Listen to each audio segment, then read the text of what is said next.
Ikaw naman, Father, sa sobrang kabado mo, sa CR ka pa talaga ng babae pumasok. Sorry. Vivian, umalis ka na. Aminin mo, tinatablan ka pa rin sa akin. Hindi mo pa rin ako matiis. Vivian, tama na. Dito. Father, hindi mo ba ako namimiss, Father?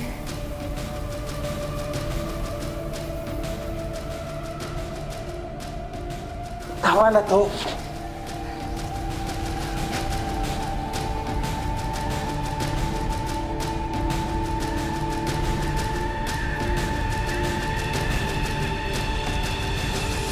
Kaya naman pala mabait ka.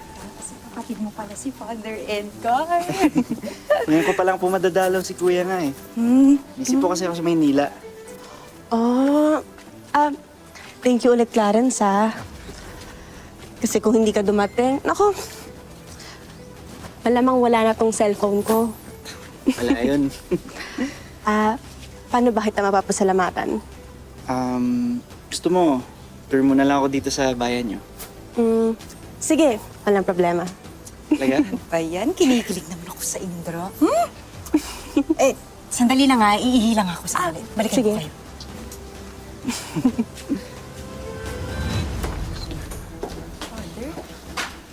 Kuya? Clarence. Oh, Nay?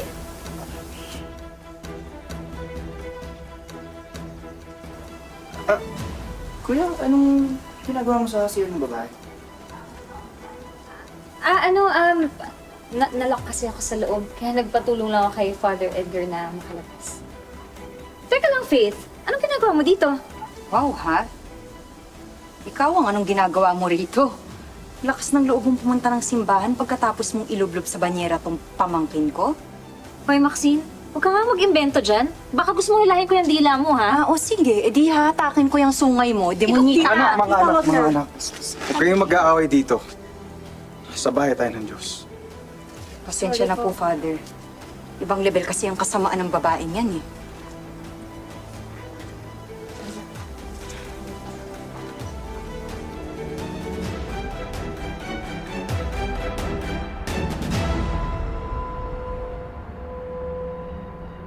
Thank you, ma'am. Brian, this is the third time that you gave a customer the wrong order. What the hell's going on? I'm sorry, sir. It won't happen again. No, it won't happen again because you're going to be fired. Hoy, Brian. Ano ba nangyayari sa'yo? Lahat kang wala sa sarili mo. Hindi ako makapokus, pre. Si Mrs. kasi. Bakit? Ano nangyari?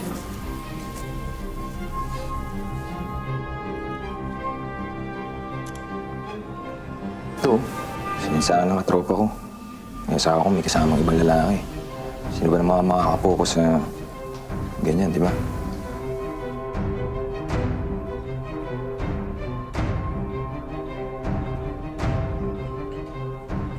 Mga hype sila. Kaya ikaw, pare, siguraduhin mo yung bantay asawa mo. Mahirap na.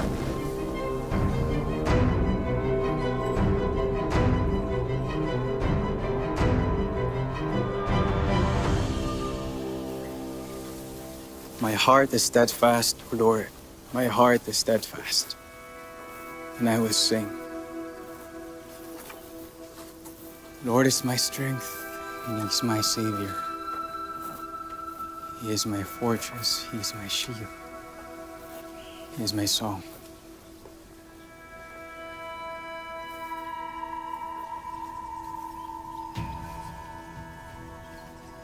Lord, your God. Vivian, ano ba? Edgar, kausapin mo naman ako. Vivian, umalis ka na. Umalis ka na. Bakit? Hindi mo ba ako namimiss? Alam mo, base sa performance mo last week, ramdam na ramdam ko na sabik na sabik ka.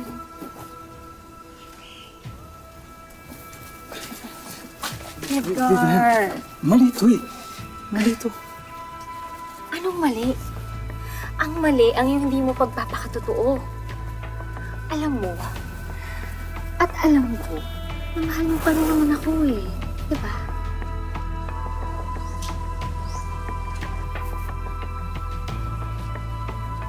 Molly, Doon tayo sa bahay ko. Wala yung anak-anakan ko.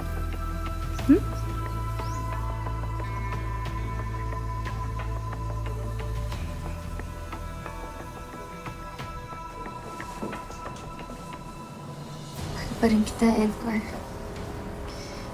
Sabihin mo, mahal mo din ako. mahal pa rin kita, Vivian.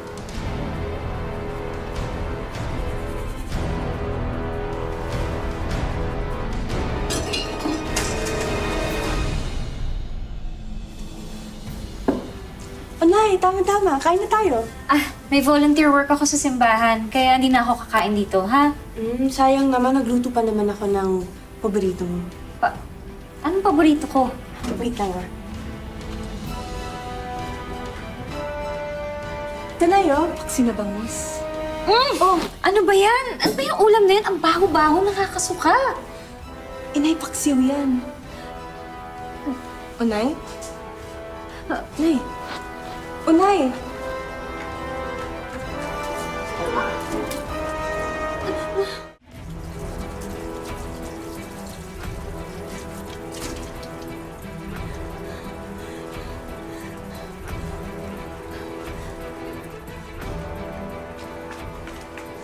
Nay, okay ka lang? Nay.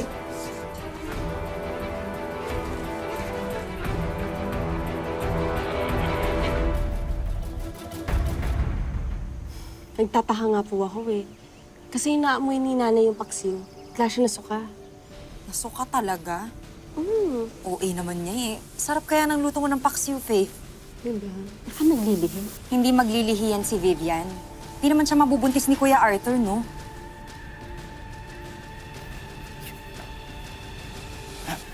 Hi, Faith. Ay, magandang araw po. Uy, Clarence!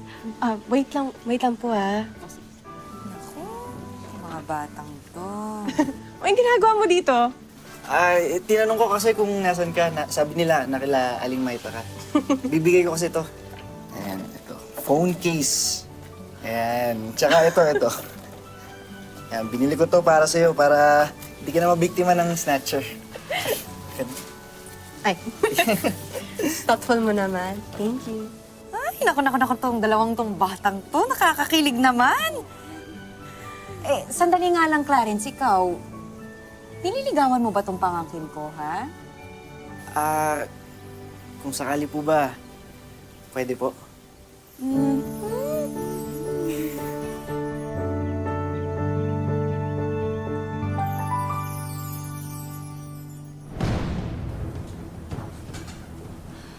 Positive.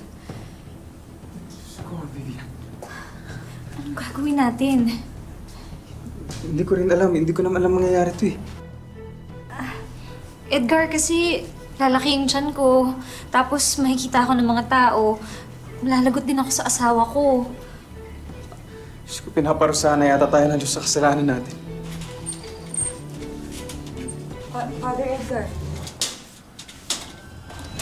Oh, Father. Ano po? Anong ginagawa niyo po dito? Kinakausap ko kasi si Vivian kung pwede siya magstay in sa simbahan. Kasi nangangailangan kami ng mga volunteers. Ano po ba?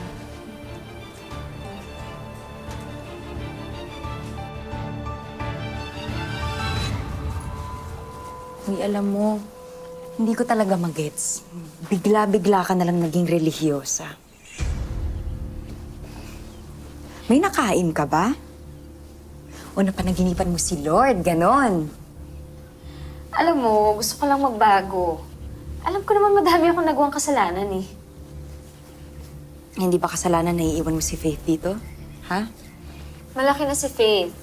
At saka kaya nga kita pinapunta dito eh, para makapag-bonding kayo.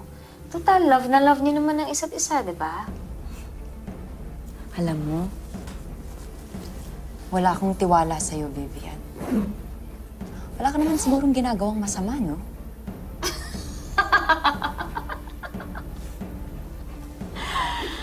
Alam mo, sa bahay ako ng Diyos titira.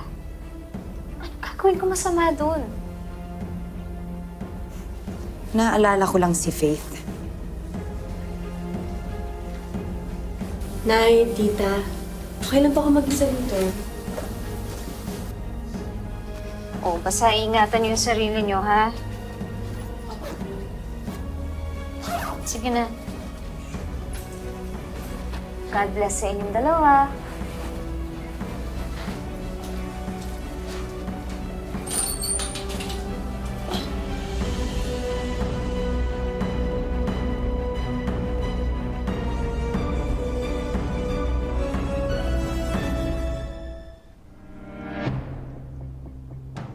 Edgar, kabuanan ko na. Lapit na natin makita tong baby natin.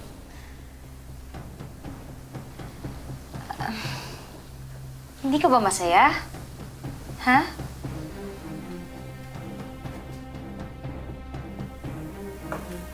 Hindi ko alam, Vivian. Hanggang ngayon, naguguluhan pa rin ako eh. Kasalanan kasi yan eh.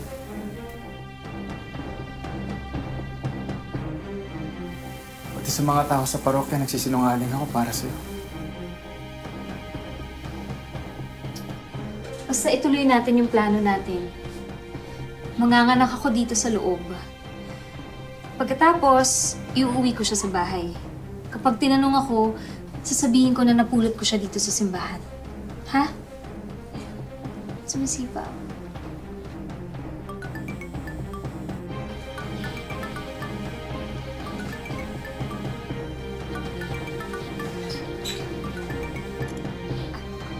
Arthur! O, napatawag ka. Mahal, sorry ah. Namimiss na kasi kita eh.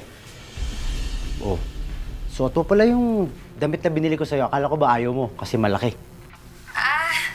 Maganda pala. Maganda nung sinukat ko. Bagay sa akin. Salamat, ha? Oh, may kasama ka ba dyan? Sinong tinignan mo? Ha? Ako? Hindi, wala. Ako lang mag-isa dito. Patingin naman ako nung damit oh. Gusto ko makita na suot mo eh. Ay, naku, wag na. Alam mo kasi, kanina pa ako nakatayo eh. Tsaka, ang sakit-sakit na ng legs ko. Pero, tingnan mo. Oh, di ba? Bagay sa akin. Yan. Thank you, ha. Maganda siya talaga. Mahal, siya nga pala. Uuwi na ako. Marami naman ako naipon para sa atin eh. Ha? Uuwi ka? Kailan? Next week. Marami akong pasalubong sa inyo ni Faith. Mahal, kailangan ko na magtrabaho ah. Mauna na ako sa'yo. Arthur, sandali. Bye-bye. Uwi na si Arthur.